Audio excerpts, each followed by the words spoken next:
Breaking news. Something absolutely massive has just dropped in the world of professional cycling. Something that's going to shake the sport to its very core and is most likely going to be the craziest transfer of this year or 2026, depending on when it actually happens. Ladies and gentlemen, I honestly don't even know how to start this video, but here it goes. Today, Eurosport Italia and AS.com seem to have confirmed something that many of us have suspected for months, if not years. But now it's actually happening. It's real. It's not just a rumour anymore. Remco Evenepoel, yes, that Evenepoel, the time trial beast, Belgium's golden boy, he's leaving Soudal Quickstep at the end of the year. And where's he going? Well, you better sit down for this one. He's going to Team Ineos, or well, Ineos Total Energies, if we're being precise. The rumours were true. Now let's back it up a little, because this didn't come out of nowhere. If you've been following the gossip, the whispers, and the subtle grumblings from the peloton, you'll know that this has been in the air for quite a while. But it was all just that, a rumour, speculation, cycling Twitter doing what it does best. Panicking, theorizing, and occasionally hallucinating entire transfer sagas out of thin air. But now, well, now we have some sources. According to Eurosport Italia, the move is no longer just theoretical, there is an agreement in place.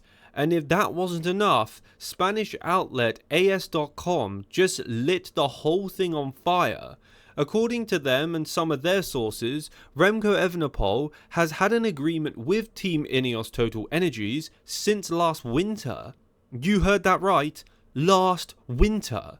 That's 2024, which means that he's been keeping this thing in the vault for months. Under the carpet. So here's where things get even crazier. If AS.com is to be believed, and let's be honest, when it comes to cycling transfer leaks, they've hit the bullseye more times than we care to count, this wasn't just a casual filtration with Ineos. This was a done deal, or at the very least, a mutual pact sealed in silence.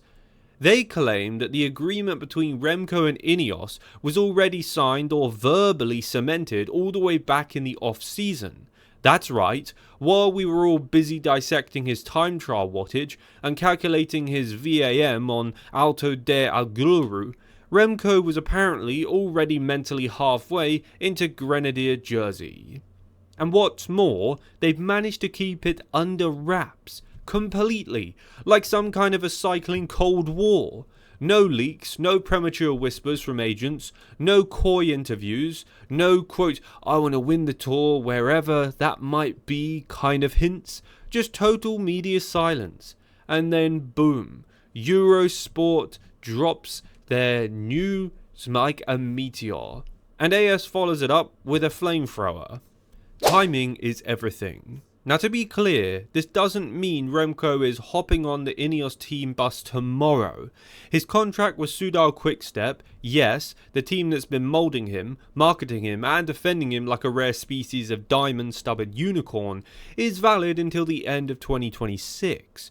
But here's a twist. If this deal is already in place, and if AS.com's claims are accurate, then Remco is already planning his exit. Strategically, silently, and very, very seriously. 2025 will still see him in blue, sure, and unless something truly earth-shattering happens, like Soudal Quickstep imploding financially, or Patrick Lafreve spontaneously retiring to manage a coffee shop in Bruges, Remco will likely finish out 2026 with them too. But let's be honest with ourselves, he's already thinking beyond, and that changes everything. What this means for Ineos. Let's just take a moment to process the implications here. Team Ineos, a squad that spent the last few years awkwardly transitioning from Death Star Tour domination to something between a development team and a glorified cycling history museum. No offence. They've been chasing a new Tour de France superstar ever since Egan Bernal's crash derailed his trajectory and since Geraint Thomas started moonlighting as a podcast philosopher. They tried Danny Martinez, they tried Tom Pidcock, they even kicked the tyres on Carlos Rodriguez and Theo Glog. But none of them has screamed, "Next Tour de France winner," the way Remco Evenepoel does. Now imagine him in a grenadier kit. Imagine the media circus, the budget, the marginal gains industrial complex firing back into gear, the carbon wind tunnel getting dusted off. Remco is everything that Ineos has been waiting for since Froome fell off his TT bike and rode off into the twilight. What this means for Soudal Quickstep.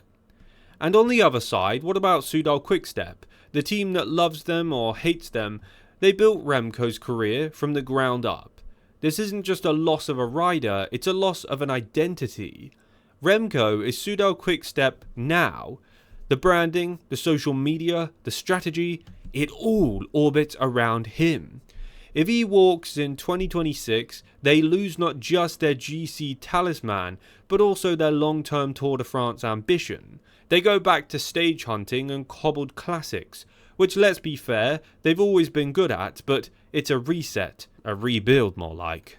And maybe this is why there's been so much tension in the air lately. The passive-aggressive leverie between the public feuding about his race calendar, the half-hearted commitment to the Giro, and all makes no sense at all. Because Remco has one foot out the door, and that door opens directly into Ineos HQ. Follow the signs. In hindsight, the signs were everywhere, like everywhere. Remember when Remco started giving interviews talking about, quote, the need for better team support? Remember when he said that he wanted a team that could back him at the Tour de France with a mountain train? Yeah, Soudal Quickstep has about as much of a mountain train as your average computer rail in Belgium. Now, look at Ineos. Budget infinite, climbing domestiques, pick your poison. Rodriguez, De Plus, Aronsman, Pidcock, Toulette, maybe Bernal 2.0 support staff. A literal army of performance coaches, nutritionists and wind tunnel engineers, and probably someone who massages tyres for luck. Remco didn't just want to ride the Tour, he wanted to win it, and when you do the maths, Ineos is simply the more logical equation. The 2026 transfer window just exploded. Let's zoom out a bit. With this move officially on the books, the 2026 transfer window has basically been set on fire and hurled into the sky. Every other team manager right now is scrambling. Riders are texting their agents. DSs are asking themselves if they can still get into Evenepoel's sweepstakes. And Paul Lafourie is probably writing an angry column about this very topic as we speak. If Remco goes to Ineos, what happens to the rest of the transfer market? Does Ineos offload half their GC hopefuls to make room? Does UAE panic and start waving checks at Pogacar to keep him forever? Does Visma lab hunt for a counter-track strategy? Like cloning Jonas Vingegaard in a Norwegian laboratory. Let's not forget, Remco is still only 25. He has a decade of Grand Tours in front of him. Whoever gets him doesn't just get a rider, they get an era. Ladies and gentlemen, thanks for watching today's video. Be sure to comment down below your opinions about this in the comment section and any more news you may have about it. Please leave a like on today's video and subscribe to stay up to date with all of our latest cycling news, cycling drama and cycling results. I'll catch you in the next video.